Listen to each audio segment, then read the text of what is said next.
So we are on live, sir. You can start.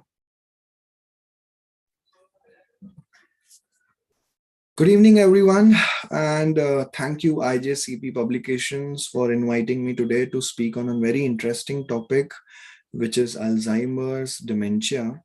This is a topic that people have been talking about recently. I am Dr. Rahul Khemani. I'm a consultant psychiatrist practicing at Heart and Mind Clinic in Borivali, Mumbai, and I've been conducting such talks since a very long time now, and I've been trying to spread as much awareness as much it's possible about mental health and the problems related to it. And among them, Alzheimer's dementia is one of the most prevalent ones. So let's begin by showing you this presentation. May I get the rights to share the screens?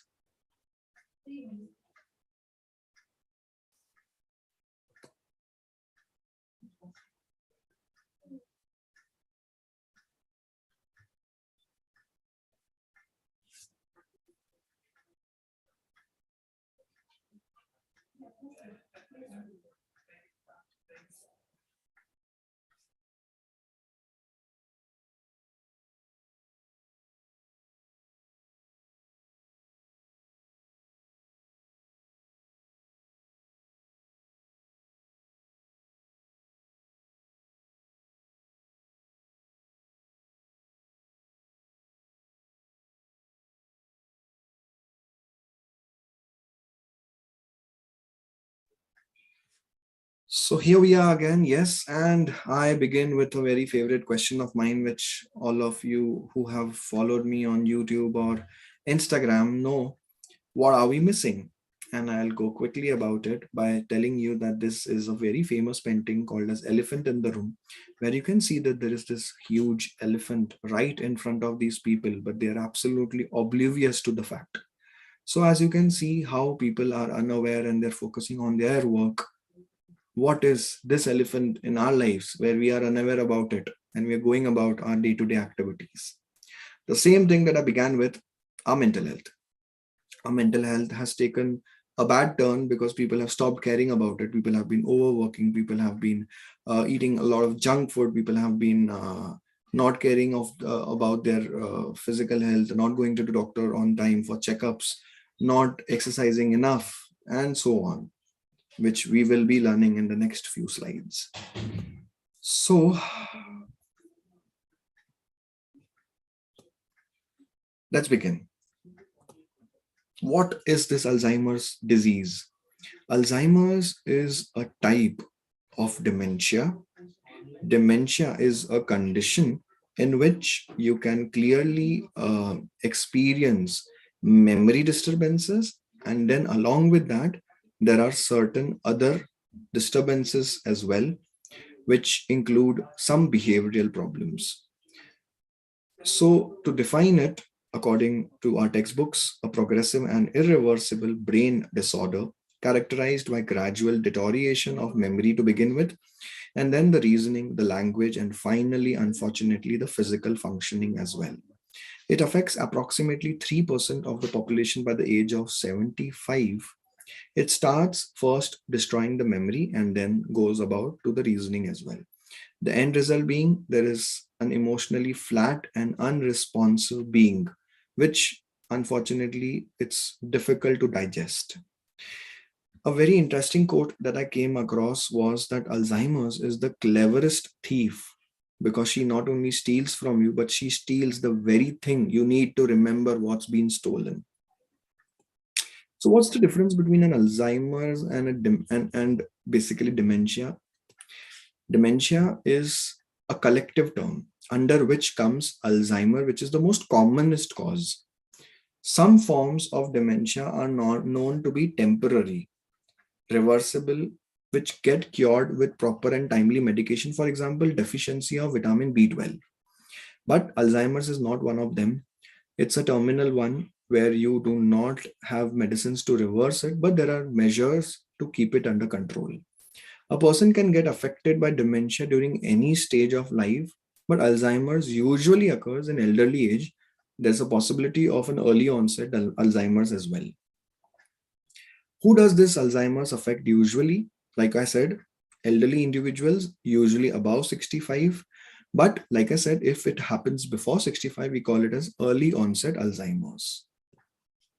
How common is it? Approximately 24 million people in this world are experiencing it right now.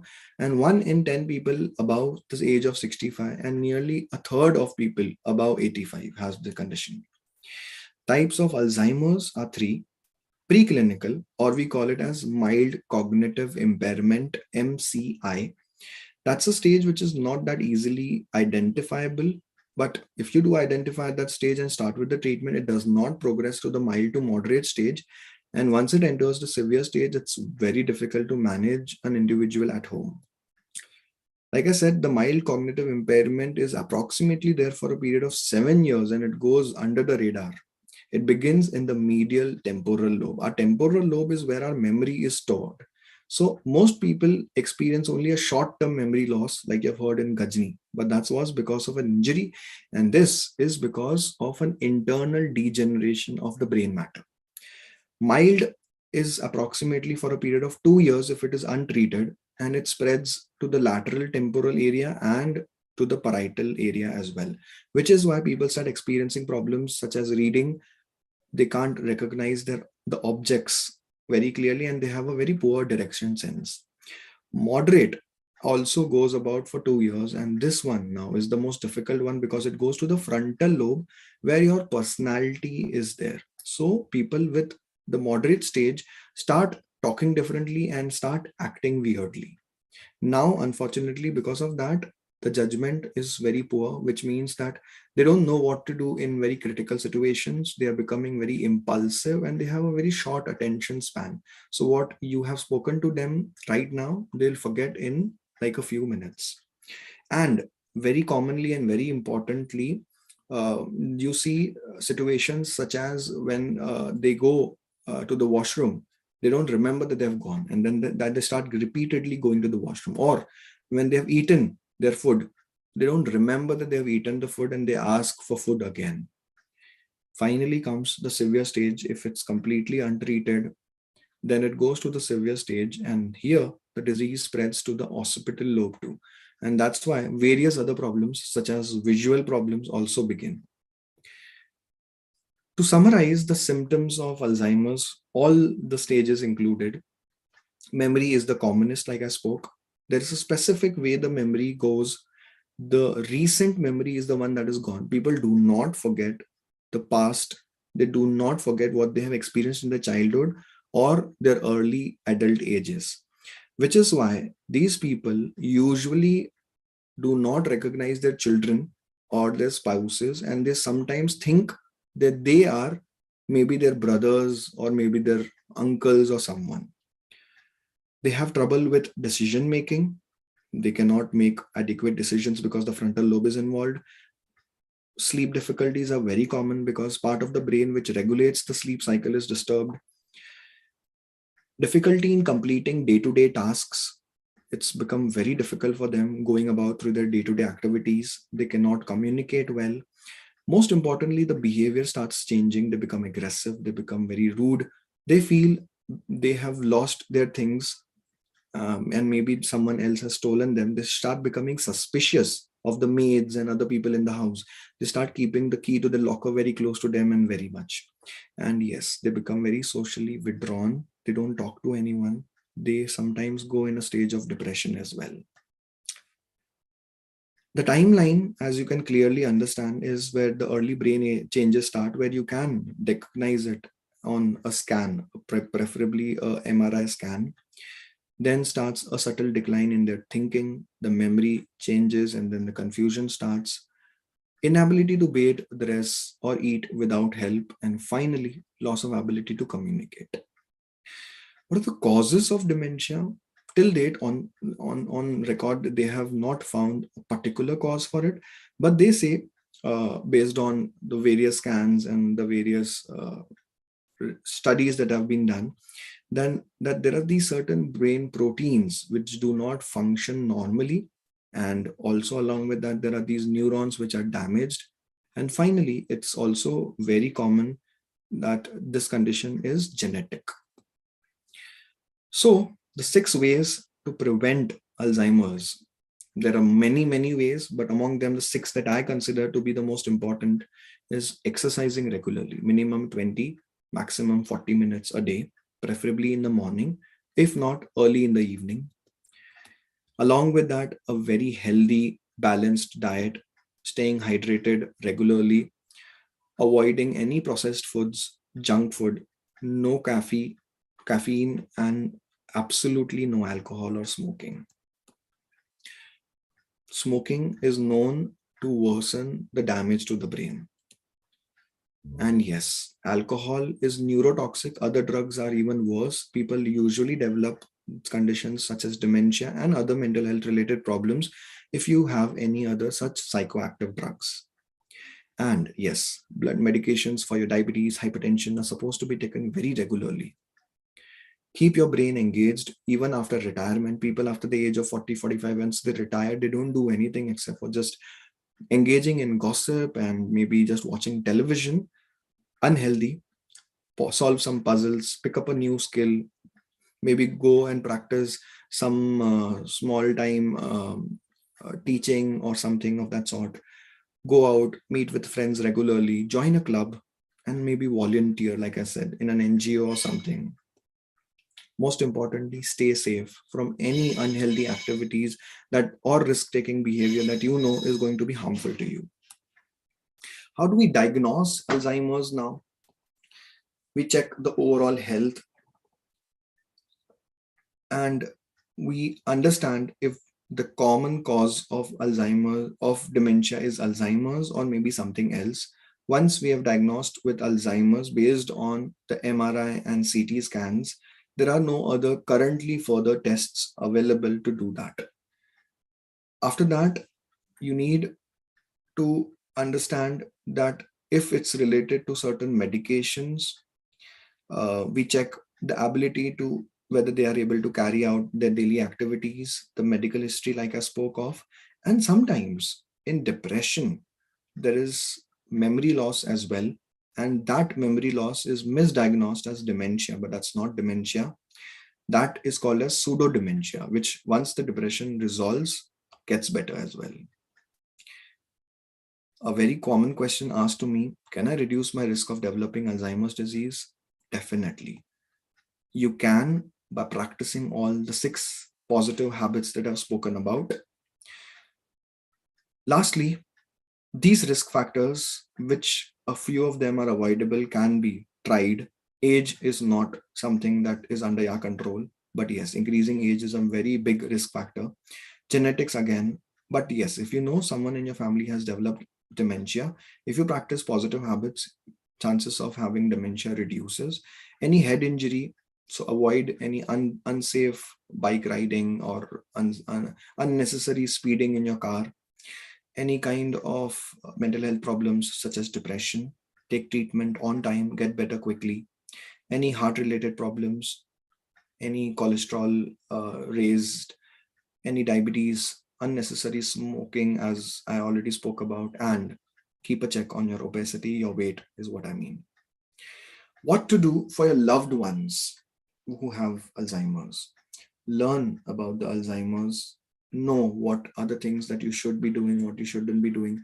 You shouldn't be arguing with them, you shouldn't be getting angry at them, you shouldn't fight with them. Be understanding. If they speak of the past, listen to them rather than arguing with them that it's not the past, it's the present right now. Keep a check on the symptoms, see if it's worsening, go back to the doctor immediately and tell them about it. Keep their stress under check and keep your stress, most importantly, under check too. It's difficult to live with a person who has dementia, but it's not impossible. Yes, you can maybe keep a caretaker and maybe they can help you out as well. And yes, support groups are very helpful. Maybe try joining a support group. What are the questions that you should be asking your doctor? How does Alzheimer's progress? It progresses without any cause or concern. It just keeps progressing. So what in this situation you can do is already, like I said, start with the medications And those medicines will slow down the progression but not stop it. What signs and symptoms should I be keeping a watch for? Like I said, the memory. And if it's going towards the behavior, it's worsening. What treatments are available for Alzheimer's? Currently, there are these medications which slow down the progression of Alzheimer's. Most commonly, they are donepezil, rivastigmine, and memantine. There are other cognitive enhancers as well, like L-carnosine, which are found to be again very useful as well. Clinical trials are available and they are being worked upon. Yes, and the doctor, like me, a psychiatrist or a neurologist, can definitely guide you with those trials. The best place to care for my loved one, obviously, is always home, with you being there. What do I need to do to make their living space safe and comfortable? Make sure they are careful in walking, in getting up from their beds. Keep all the edges soft. Keep mattresses below their bed so that in case they fall, they don't injure themselves. Services and support organizations in the area, any psychiatrist or neurologist will always be able to guide you in that. Am I at risk of developing Alzheimer's? Everyone is. But if you keep these risk factors under control, then you're safe. More than 46 million people worldwide live with dementia, and this number is expected to rise to 130 million by 2050. This is huge, and thus it should not be ignored or forgotten. My last tidbit about it: if a family member has Alzheimer's, will I have it too? Family history, like I said, is not a compulsion that you will have it, but yes, you have a more likely chance of developing it. So take care of yourself. My favorite quote to end our presentation today: it's okay to be not okay sometimes. So don't worry. It's okay to have a bad day because, yes, you can work on it. You can discuss these problems with your psychiatrist and they will always guide you out. That's my Instagram ID, Psychiatrist Speaks, where you can definitely find more interesting facts about such problems and such normal psychology facts as well. Thank you, everyone. And I will be looking forward to having another presentation soon with IJCP publication.